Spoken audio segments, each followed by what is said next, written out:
Hey guys, in today's video I will show you a simple way to create a global script to save your data. First we start by making a new script in the bottom left. You can name your script whatever you want.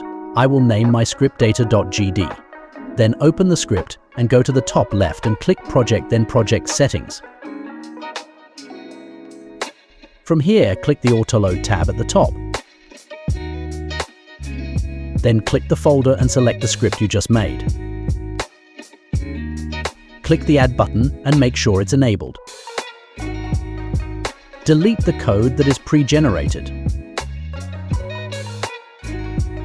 Now type in the data you want to save. I'll use a variable named test and set it to true. Then I'll quickly make a 2D scene and go to the 2D scene tab at the top. From here I press Ctrl and A to get this menu and I'll search for a button node. Then I click the new script button over in the top left to add a script to my selected node. From here I'll quickly delete the code because I don't need it for this example. Then I'll select my button and click the tab node in the top right corner. I'll select press from here and connect it to the button node. Then I'll remove this line and type in print, followed by the name of the first script, then a dot, and then the name of the variable inside that script I want to print out.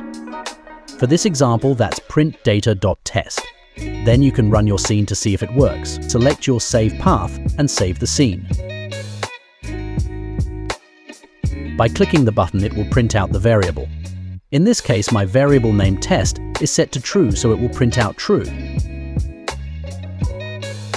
And that's all. From here you can adjust the variable to your needs.